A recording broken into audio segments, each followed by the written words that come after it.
Selamat pagi, salam sejahtera untuk kita semua. Assalamualaikum warahmatullahi wabarakatuh.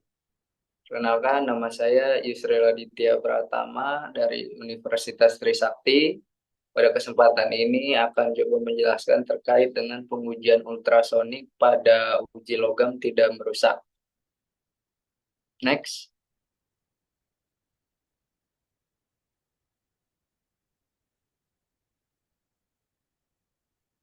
Oke, jadi pengujian ultrasonik atau dalam bahasa Inggris disebut ultrasonic wave adalah pengujian di mana dia yang merupakan tipe uji logam tidak merusak menggunakan gelombang ultrasonik. Jadi gelombang ultrasonik adalah gelombang suara yang memiliki frekuensi lebih dari 20 kHz atau berada di kisaran di mana ambang batas pendengaran manusia itu tidak dapat mendengar. Gelombang ultrasonik ini digunakan pada pengujian ultrasonik sebagai media untuk mendeteksi cacat atau ketidaksempurnaan dalam material seperti retak, porositas, atau cacat internal lainnya yang tidak dapat dilihat oleh kasat mata. Jadi secara pengelompokan gelombang ultrasonik itu dibagi menjadi 4 kelompok. Yang pertama ada gelombang longitudinal, yaitu gelombang yang memiliki getaran partikel sejajar dengan arah rambat gelombang, seperti pada gambar yang sebelah kiri. Terus kemudian yang kedua ada gelombang transversal atau shear wave. Ini tipe getaran partikel yang terjadi tegak lurus terhadap arah rambat gelombang. Kemudian yang ketiga ada gelombang permukaan atau Rayleigh wave, di mana gelombang ini merambat di sepanjang permukaan material dengan kedalaman penetrasi yang dangkal. Kemudian yang keempat ada gelombang flat atau Lamb wave.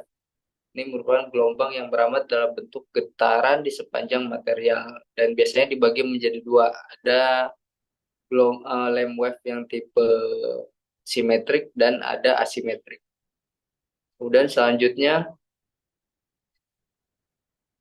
gelombang juga memiliki sifat-sifat yang mana dia akan mempengaruhi dari kinerjanya itu sendiri. Yang pertama itu ada refleksi atau bersifat bisa memantulkan.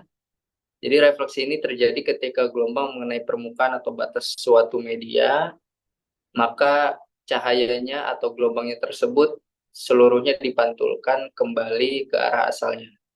Kemudian ada yang kedua dari refraksi atau pembiasan, di mana arah gelombang itu bisa diarahkan atau dilewati dengan kecepatan perambatan yang berbeda. Kemudian yang ketiga ada difraksi, di mana gelombang itu dapat dibelokkan menyesuaikan dengan sudut atau celah sempit. Yang keempat ada mode konversi. Mode konversi adalah sifat ketika gelombang yang merambat pada suatu media dapat mengubah jenis gelombangnya, misal dari longitudinal menjadi transversal ataupun sebaliknya. Kemudian yang kelima, gelombang juga bersifat atenuasi atau sebagai peredam, di mana suatu gelombang itu dapat dilakukan pelemahan dari intensitasnya saat merambat melalui sebuah media. Ini disebabkan bisa karena energi atau penyebaran, kemudian absorpsi ataupun hampuran dari gelombang itu sendiri. Kemudian selanjutnya ada prosedur terkait dengan pengecekan uji ultrasonik terhadap logam uji logam tidak merusak. Ini diambil dari standar ASTM E144 terkait dengan pengujian ultrasonik pulse echo strike beam by contact method. Yang pertama terkait dengan bahan dan peralatan untuk pengujian ultrasonik. Ini ada yang pertama ada probe transducer, berfungsi sebagai pengubah energi listrik menjadi gelombang ultrasonik. Kemudian yang kedua ada pulser atau receiver, di mana dia berfungsi sebagai penghasil sinyal ultrasonik dan juga menerima pantulan dari material. Kemudian yang ketiga ada oskiloscope atau display unit untuk menampilkan grafik sinyal yang dipantulkan. Kemudian yang keempat ada couplant atau bahan yang nantinya digunakan untuk mentransmisikan gelombang dari transducer ke material. Bentuknya bisa seperti minyak, gel, ataupun air. Kemudian selanjutnya ada proses pengujian di mana tahapannya itu yang pertama adalah pengaplikasian couplant.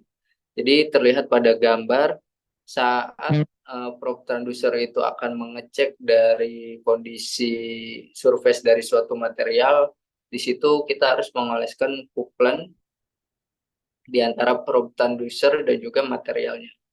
Itu berfungsi sebagai media untuk si transducer itu dapat mendeteksi cacat material pada objek. Kemudian yang kedua ada penempatan transducer. Jadi probe transducer itu ditempatkan di atas material, kemudian pastikan transducer memiliki kontak yang baik dengan material melalui lapisan couplant tadi. Kemudian yang ketiga ada pemindaian area uji, di mana nanti probe transducer itu akan kita gerakkan secara perlahan di atas permukaan material yang diuji dan diamati pada layar display unit terkait dengan pantulan dari sinyalnya. Nah, ketika dia terindikasi ada pantulan yang abnormal, maka di situ dapat menandakan bahwa terdapat cacat seperti retakan, kemudian porosity ataupun inklusi dari material asing. Kemudian selanjutnya ada proses analisis dan juga interpretasi data. Nah, yang pertama ada analisis pantulan sinyal.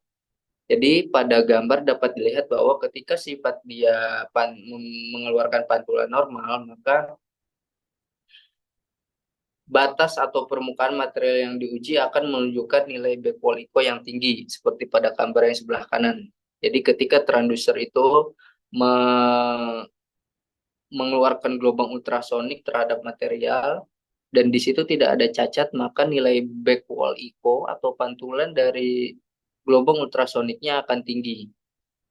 Namun ketika dia mengindikasikan terdapat cacat, atau di kedalaman yang lebih pendek dari tebal material akan menunjukkan nilai backwall echo yang rendah.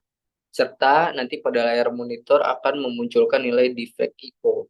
Nah, seperti pada gambar yang sebelah kanan yang bawah, jadi ketika transducer membaca bahwa di dalam material itu ada cacat internal, maka nilai backwall echo akan lebih kecil, dan sebelum backwall echo akan muncul suatu sinyal yang mendeteksi bahwa di situ ada defect, dinamakan defect echo.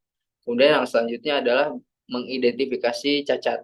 Jadi berdasarkan sinyal pantulan tadi kita dapat menentukan jenis cacat yang terdeteksi, misalkan adanya retakan, rongga maupun inklusi. Nah, kita bisa mendeteksi defect tersebut berdasarkan kedalaman, ukuran, dan juga lokasinya. Kemudian setelah itu kita dapat memeriksa cacat yang terdeteksi ini apakah masih sesuai dengan standar toleransi atau sudah over dari standar yang menyatakan bahwa material tersebut adalah NG. Kemudian selanjutnya untuk pengaplikasian dari ultrasonic testing ini atau pengujian ultrasonic ini banyak dipakai di berbagai macam industri. Yang pertama di industri manufaktur, itu digunakan untuk memeriksa sambungan pada las-lasan di komponen kendaraan ataupun mesin. Kemudian yang kedua pada industri aerospace atau penerbangan biasanya digunakan untuk mendeteksi cacat pada komponen pesawat seperti turbin, kemudian rangka pesawat dan lain-lain. Kemudian yang ketiga di dunia konstruksi pun pengujian ultrasonik biasanya digunakan untuk memeriksa kualitas lasan ataupun komponen pada baja struktural. Dan yang keempat yang paling sering juga digunakan yaitu pada industri energi, oil ataupun gas, di mana dia digunakan untuk memeriksa kualitas pipa, tangki, dan juga bejana tekan. Kemudian selanjutnya untuk keuntungan dan juga kerugian dari pengujian ultrasonik. Secara keuntungan, dia bersifat non-destruktif atau tidak menyebabkan kerusakan pada material yang akan diuji. Kemudian yang kedua, deteksi cacat yang mendalam, di mana dia dapat mendeteksi cacat internal hingga kedalaman yang cukup jauh.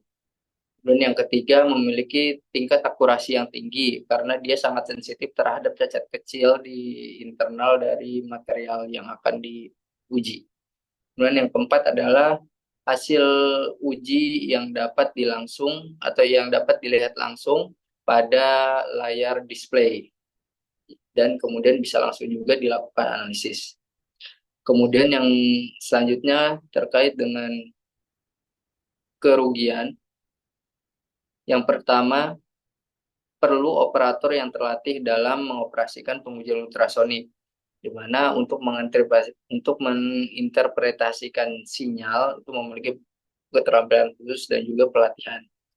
Dan yang kedua, permukaan material harus rata. Jadi objek yang akan diuji dengan pengujian ultrasonik itu harus memiliki tingkat kekasaran yang rendah dan juga permukaannya itu rata. Karena ketika tidak rata dia akan mempengaruhi hasil pengujian. Yang ketiga, tidak efektif pada bentuk yang kompleks. Jadi bentuk geometris yang rumit membuat pengujiannya jadi lebih sulit. Kemudian yang terakhir adalah keterbatasan pada material heterogen. Jadi material dengan struktur yang tidak homogen itu akan mempengaruhi hasil dari pengujiannya. Jadi seakan-akan pada layar displaynya akan terdampak berbagai macam sinyal pantulan yang muncul pada layar. Oke, mungkin cukup sekian presentasi yang dapat saya sampaikan terkait dengan pengujian ultrasonik. Semoga bermanfaat. Assalamualaikum warahmatullahi wabarakatuh.